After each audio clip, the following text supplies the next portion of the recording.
Selamat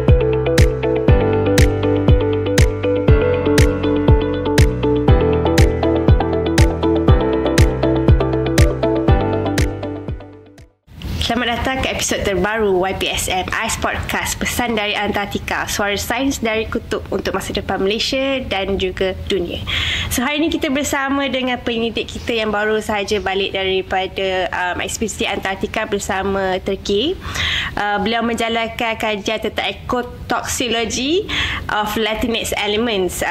So ialah unsur nadi bumi yang kini memberi kesan terhadap ekosistem air di kawasan kutub. So fun fact sikit, sebelum beliau ke Antartika, kita ada sedikit perbincangan dengan Turki lah untuk dapatkan slot untuk penyidik kita untuk bersama dengan Turki dalam ekspedisi mereka kali ke-9. Ini adalah penyidik pertama Malaysia yang bersama dengan Turki bersama-sama ekspedisi mereka, dan pada masa sama Malaysia dan Turki pun telah menandatangani MOU penting dalam sains, teknikal dan logistik yang membolehkan penyidik Malaysia untuk bersama dengan Turki menjalankan penyidikan di Antartika. MOU itu disaksikan oleh Presiden Turki sendiri dan juga Perdana Menteri kita, PM Anwar Ibrahim lah. So kita without further ado, kita welcome our researcher yang cantik molek bernama Dr. Tengku Nilam daripada UiTM Kampus Pertama Pulau Pinang. So welcome to our new podcast, YPSM Ice Podcast. Apa khabar, Doktor? Alhamdulillah, sihat. Okay, so kita before ni kita akan start dengan what's your research about lah. Apa tu ecotoxicology dan juga Latinate elements yang kita boleh kongsikan dengan penonton kita. Okay, Assalamualaikum. Thank you kepada YPSM dan juga Dr. Amanda hari ini kerana atas jemputan untuk podcast pada hari ini. Saya adalah pensyarah kanan daripada Jabatan Kesihatan Persekitaran, Fakulti Sains Kesihatan UiTM Cawangan Pulau Pinang, Kampus Pertam, dan saya adalah penerima geran penyelidikan YPSM pada tahun 2023. Berkenaan dengan kajian saya ya. Apa tu Latinate? Apa yang ecotoxicology? Apa yang doktor jalankan kajian di Antartika? Lanthionite element ataupun adalah salah satu unsur, kalau dalam bahasa Inggerisnya kita namakan sebagai rare earth elements lah. Kalau dalam bahasa Malaysia namanya adalah unsur nadir bumi. Yang mana unsur ni saya rasa semakin diberi perhatian sekarang disebabkan oleh banyak penggunaannya dalam teknologi sekarang lah, especially dalam green technology, dalam gadget kita, handphone, tab, semua tu mengandungi rare earth element ataupun unsur nadir bumi lah. And then dia adalah, kalau doktor masih ingat lah kan, dalam jadual kimia tu waktu sekolah dulu, lanthionite element dia berada di bawah, last kali line kat bawah tu. So dia ada 17 ada unsur lain yang dinamakan lanthionite, neodymium dan banyak lagi lah, ada 17 elemen. Dan kajian saya mengkaji concentration inilah, pencemaran lanthionite elements di aquatic ecosystem di Antartika, specifically di Horseshoe Island, Antartika. Dan saya lihat kepada ecotoxicology, which mean macam mana kesan pencemaran rare earth element ini ke atas aquatic organism, iaitu air, sedimen dan juga aquatic organism lah, termasuk fish, krills dan juga plankton. So kita akan tengok macam mana kesan ini kepada, dan buat sedikit model lah untuk tengok kesan jangka panjang. Sebenarnya lanthanides ni apa kesan dia terhadap alam sekitar? Apa kalau kita jumpa unsur tu, apa yang kita should worry about? Apa yang okey.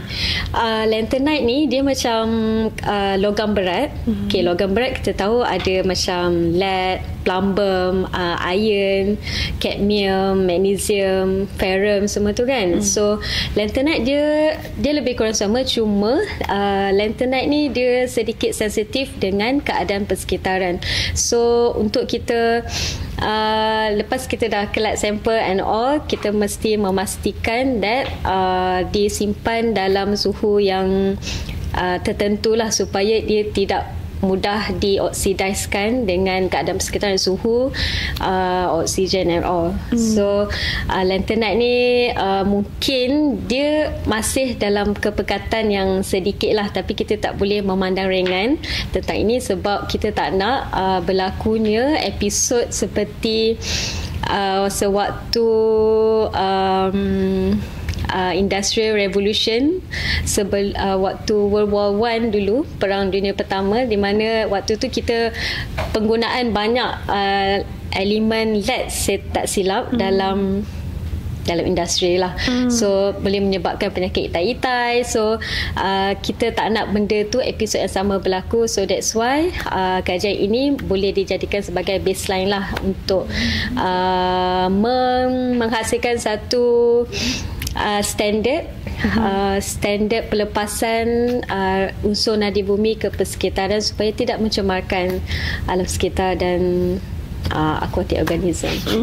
Okey. So kalau kita jumpa tu, takutlah sebab Antartika is actually jauh sangat daripada kehidupan manusia kan, sebab Antartika tu sebenarnya tak ada orang yang tinggal di situ. So kalau masa Dr. Tengku Nilam pergi tu, ada tak nampak atau memang harus menjalankan kajian dahulu di lab baru dapat kesan ke? Ada dah lakukan any eksperimen after that ke atau belum sempat lagi? Kita tak boleh nampak dengan mata kasar lah kan, sebab lanthanide ni dia terikat, dia adalah unsur yang terikat dengan sedimen, dengan tanah. So untuk kita nampak tu kita perlu buat eksperimen lah, analisis di makmal, dan sampel yang saya bawa balik daripada Antartika hari tu dah disimpan di makmal di UiTM Puncak Alam untuk seterusnya dianalisis oleh saya dan juga rakan-rakan penyidik lain, dan masih belum sempat lagi sebab dah sampai pun seminggu sebelum raya. So maybe this month or next month maybe akan start lah.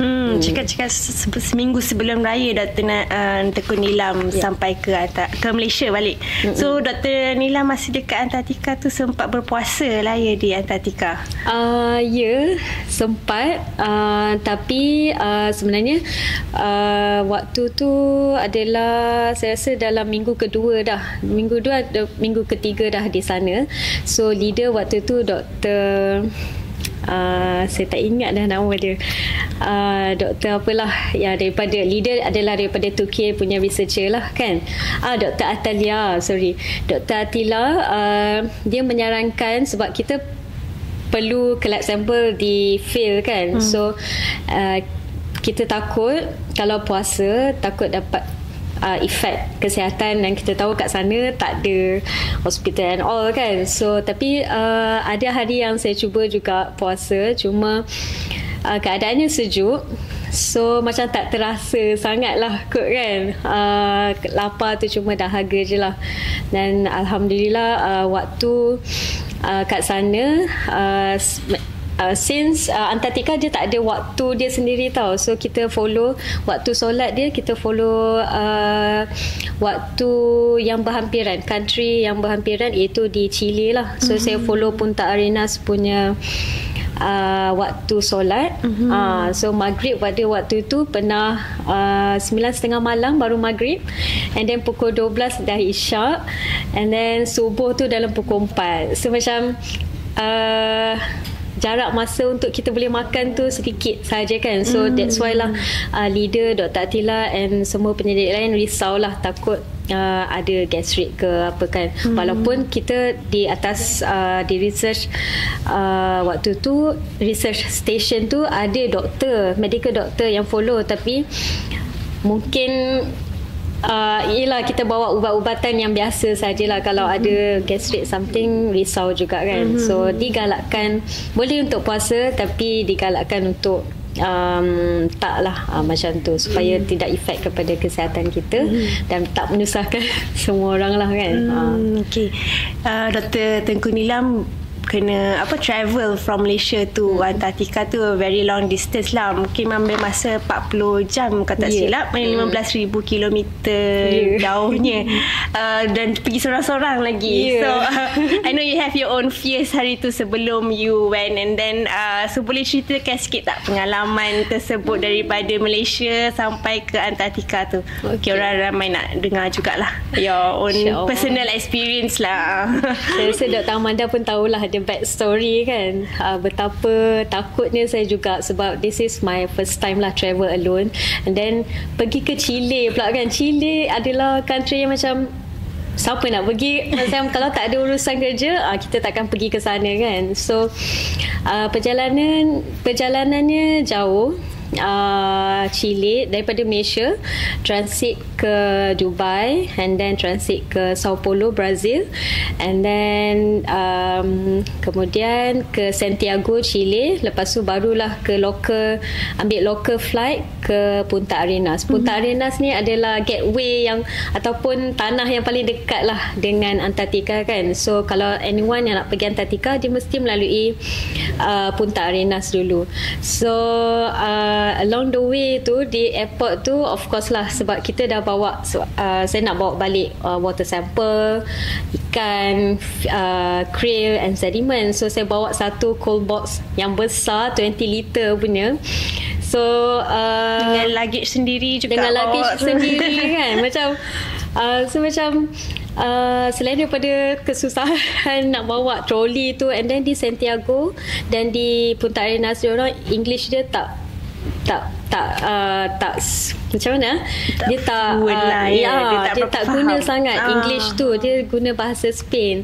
So macam kita kalau ada macam mana kalau ada orang yang boleh speaking tu, macam ya Allah leganya kan, macam tu lah. So adalah kita sepanjang perjalanan tu, of course lah, saya doa, zikir kan, tolonglah bagi memudahkanlah perjalanan ni kan. Dan saya rasa ada orang yang dia macam kru je kot, tapi English dia so good, so dia yang tolong daripada kaunter check in, and then masuk kepada large oversized baggage tu, and then so dia yang tolong. So sampai situ, dan sampailah ke Punta Arenas dalam pukul 8 pagi macam tu, dan check in hotel.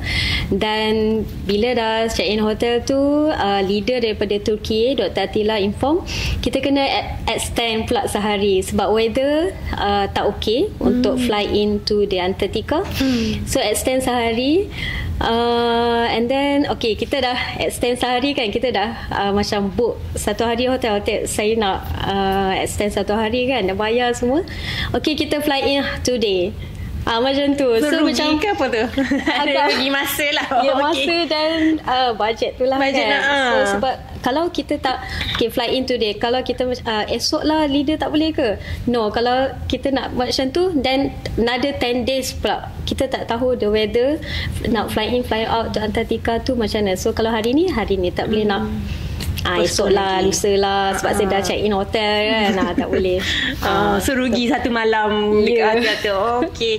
Tapi flight nak pergi Antartika tu tak ada macam turbulence ke? Tak ada. Alhamdulillah sangat. Semua okay. Dalam flight pun okay. Dia disediakan makanan semua kan.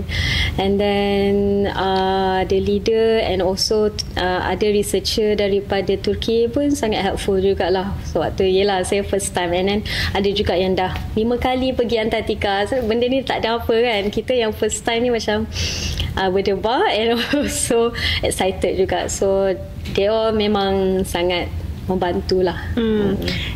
Kalau orang yang tak tahu tu, ada satu yang unik about Turkey Expedition ni, dia akan naik menaiki kapal kan. Kalau ada yang some researcher kita daripada flight tu station dia berada dekat area King George Station tu saja, tapi Dr. Tengku Nilam kena naik kapal untuk pergi Horseshoe Island. So boleh cerita sikit pengalaman naik kapal tu di Horseshoe untuk sampai ke Horseshoe Island.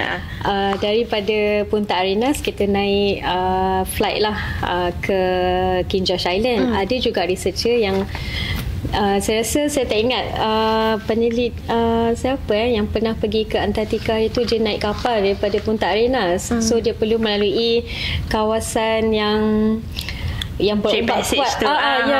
Saya tak ingat siapa nama dia. UiTM juga kalau tak silap. Tapi saya naik dengan Turki, kita naik flight lah daripada DAP, tak silap nama flight airlines tu. So dari Punta Arenas ke King George Island. King George Island adalah macam tanah terdekat lah. Selalunya kalau kat mana-mana nak masuk Antartika, mesti dia sampai ke King George Island dulu kan. So King George Island,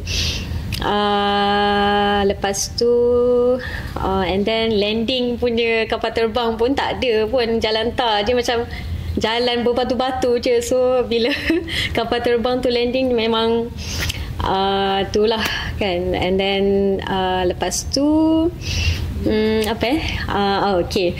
Dari King George Island kita akan naik untuk sampai ke stesen Turki. Dia terletak di Horseshoe Island. So daripada King George Island naik kapal, dinamakan research vessel dia Bentazos research vessel. So dia adalah kapal milik Chile. So all the crews adalah orang Chile lah. And cooks, tukang masaknya pun adalah orang Chile. And then kalau kita memang kena bercakap menggunakan Google Translate lah juga kalau nak minta tolong all the crews kan, nak minta tolong angkat barang ke apa kan, permiso ke apa lah. Tu tahulah sikit Spanish sekarang Doktor. Tak tahulah.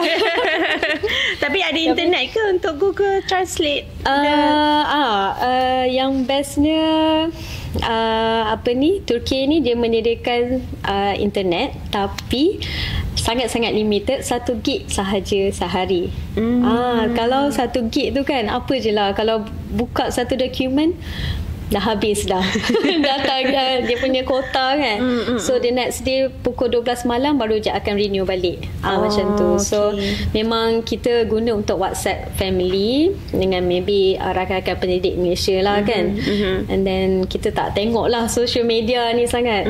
Macam tu lah. So ada tak pengalaman yang boleh Doktor kongsikan dengan kita semula? Ada kelakar ke, mencabar ke, atau experience yang unforgettable yang boleh dikongsikan?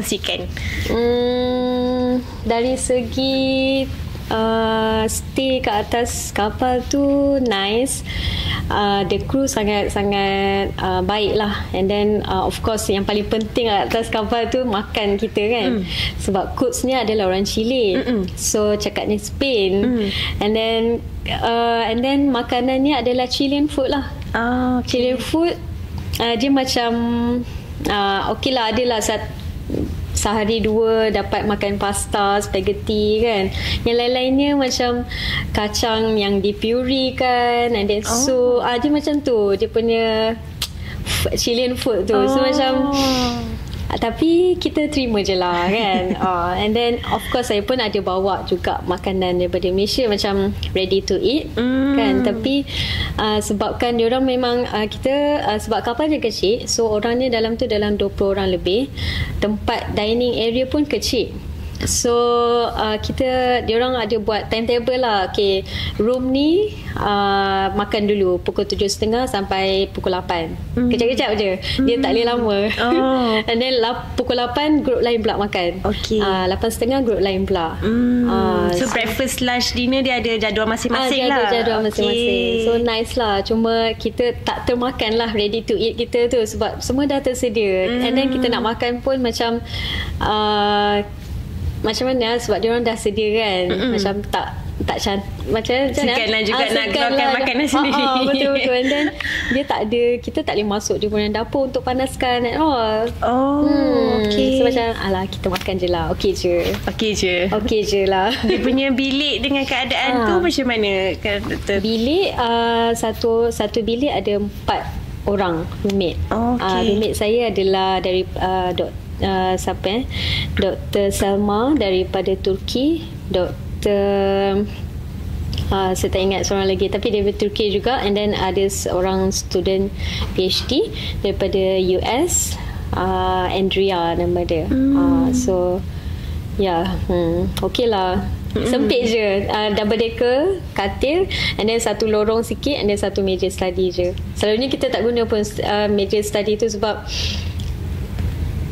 ruangnya sangat sempit kan. And then kita semua orang akan duduk dekat macam ruang tamu kat situ untuk bersosial ataupun buat kerja pun kat situ. Ramai-ramai buat kerja kat situ je. So kalau solat tu pun macam duduklah ke macam mana? Ya, kat tengah lorong antara katil itu kan. Kat situ lah. And then kalau dari perjalanan daripada hari tu King George ke Horseshoe tu, tahu je lah berombak-ombak kan. So kita akan solat macam macam tu lah. Tapi pengalaman betul. Interesting jugalah ya pengalaman tu. So sebagai saintis muda, kalau tak silap saya, Turki ada juga macam woman empowerment kan. Dia ada buat video woman empowerment semua tu. So boleh experience sikit macam mana diorang ada bawa their own crew untuk buat video semua tu. Diorang ada 2 orang official journalist katanya untuk buat video, untuk ambil gambar. Dia macam task diorang kat situ to make sure capture everything untuk dia show kepada dunia lah kan. How Turki ni buat research dekat sini, dekat Antartika tu, and then dia record lah banyak lah benda, gambar-gambar kan. And then yang jurnalis tu seorang lelaki, seorang perempuan. So terkenal everyday apa je your aktiviti yang dijalankan? Macam mana doktor keluar untuk ambil sampel, apa cabaran yang dihadapi, apa je yang boleh share dengan kita? Ambil sampel tu sebelum keluar bagi sampel, malam tu team leader Dr. Atila Goshu dengan Prof, saya tak ingat Prof apa nama dia, tapi dia adalah 3 leader lah yang in charge on the research, and then ada lagi leader in charge on the logistic and all. Tapi waktu dah sampai Horseshoe Island, waktu dah sampai di King George, dah ada tu leader yang in charge on logistic, dia dah balik ke Turki balik. So the leader yang ada adalah yang in charge on the research, Dr. Atila Goshu and Prof ni saya tak ingat nama dia. So setiap malam dia akan panggil semua orang one by one meeting. Okay, esok you nak ambil apa? Esok you nak collect sampel dekat area mana dekat Horseshoe Island? Esok nak ambil alat apa perlu ke? Dari pukul berapa sampai pukul berapa? So macam tu lah, setiap malam dia akan datang. Okay, maksudnya malam tu juga dia akan tanyalah progress hari ni, dah berjaya ke collect sampel air, dah berjaya ke collect sedimen. Yang mencabarnya sekarang waktu tu adalah collect sedimen lah, sebab sangat-sangat susah. Alat yang kita guna pun grad sampler waktu tu, tapi dia mungkin sebabnya saya rasa dia punya dasarnya tu Horseshoe Island ni dia macam berbatu-batu.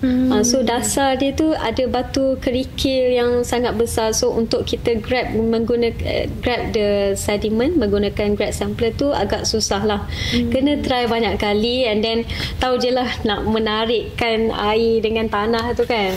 Tapi nasib baik waktu saya nak pergi sampling tu, leader Dr. Atila dia dah assign seorang lah, Andrea tu, roommate saya tadi, untuk tolong sebab dia boleh cakap Spain. So and the boatman juga yang daripada kapal, kita perlu naik Zodiac boat untuk ke sampling point. So boatman yang follow tu tahu je lah cakap Spain je kan. So Andrea tolong saya in terms of bagi tahu boatman, okay, kita nak pergi area ni, nak pergi area ni. And then dia juga yang tolong tarik, sebab lelaki kot kita perempuan yang tak kuat sangat kot kan. So dia lah banyak tolong sangat. Alhamdulillah. Tapi dapatlah juga sampel yang Alhamdulillah. Selepas banyak kali try juga dalam sehari tu, memang macam exercise lah, angkat berat kan. Dia punya alat tu sahaja dah 10 kilogram, and then bila nak tarik dengan air semua tu, faham je lah kan. Kesejukan di Antartika tu macam mana? Kena rasa tu. Betul. Sejuk macam mana yang boleh untuk orang bayangkan? Paling rendah saya rasa -10 ataupun -15. Tapi angin dia tu menyebabkan dia lagi rendah lah suhu dia tu. And then kita pula bermain dengan air kan. Kita dah pakai dah glove kan. Tapi bila kita pakai glove tu macam takut basah, and then kita pakai glove yang plastik yang makmal punya colour biru tu kan untuk buat kerja. Tapi still air dia tu sejuk sangat, macam air batu kan. Sejuk lah. So memang, tapi yelah kan, tahan je lah kan untuk siapkan kerja tu. And then ada satu hari tu kita keluar pagi, nice dah weather dia. Lepas tu dalam tengah hari macam tu nak balik tu tiba-tiba weather dia, angin dia sangat kuat, maybe 20 or 30 knots lah. And then ombak dia sangat naik zodiac pula kan. And then nak daripada sampling point ke vessel tu, memang ombak mencurah-curah kat semua dalam boat, macam kita shower lah dengan dengan air sejuk. Macam tu. Walaupun kita dah pakai 4 lapis, ada heat patch semua tu kan, tapi memang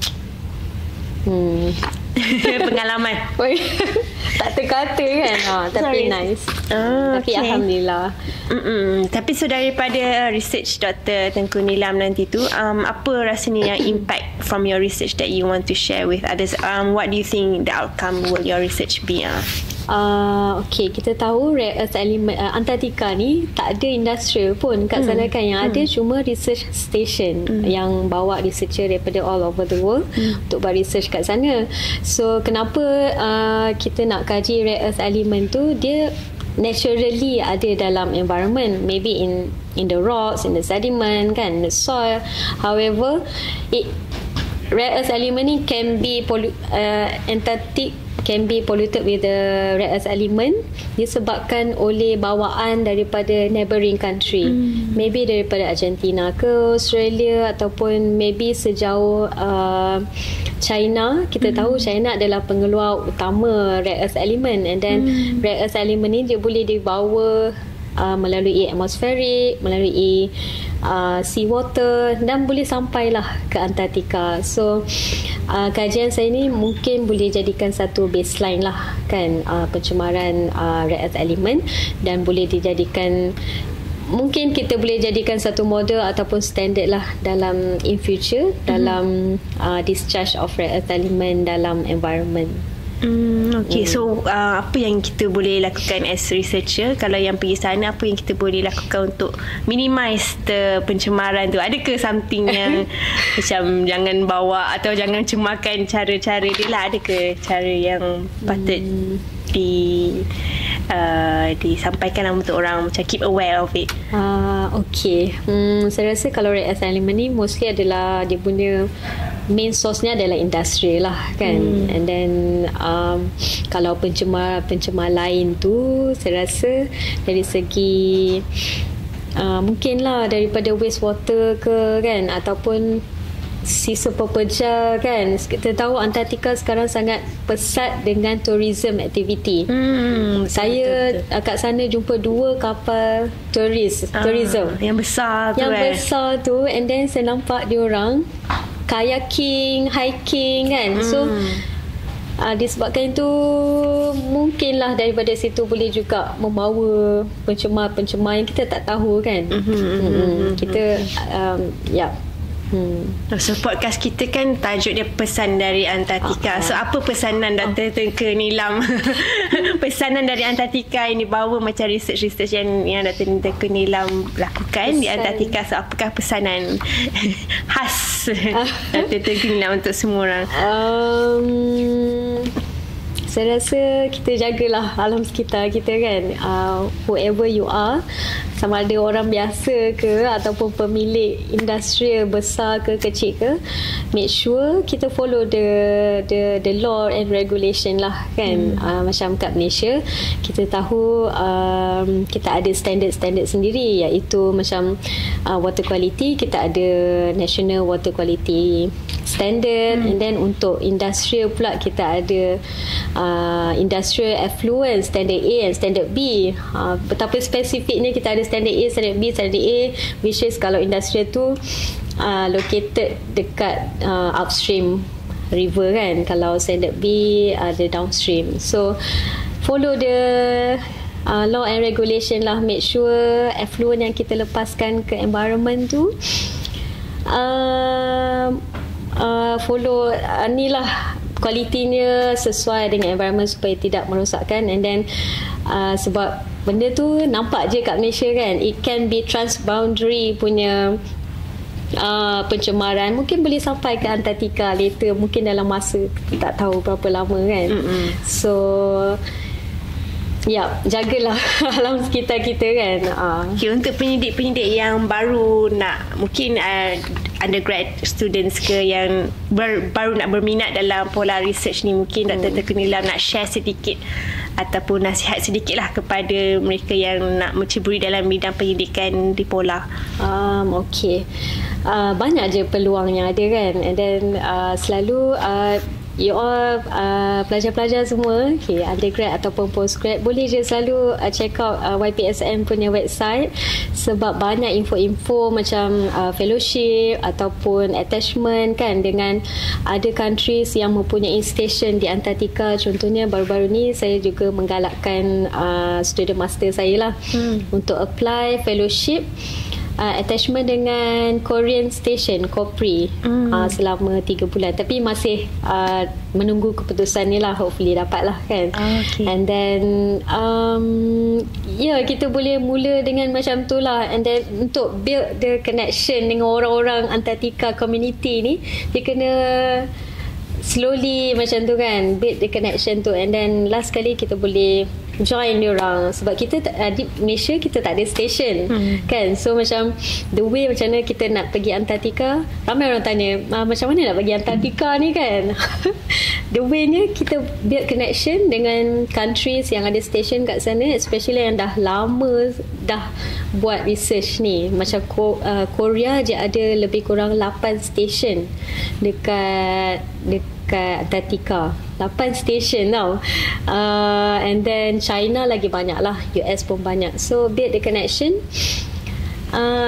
Boleh je email je diorang kan. Diorang adalah sangat-sangat helpful, sangat-sangat open minded untuk tolong kita dari segi nak cari field yang sesuai. And then and of course boleh selalulah contact Dr. Amanda kan. Contact saya untuk dapatkan info ataupun any countries yang, yelah, YPSM of course dia lagi banyak lah maklumat yang berkaitan kan. Menjawab soalan ke? Okey je. Terima kasih Dr. Tengku Nilam untuk segmen kita pada hari ini.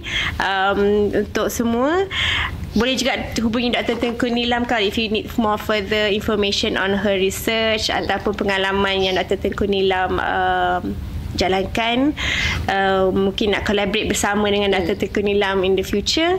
And we hope to hear more news from you and also other researchers. Terima kasih semua, and don't forget to follow us and share with others on our podcast. Terima kasih. Assalamualaikum. Salam.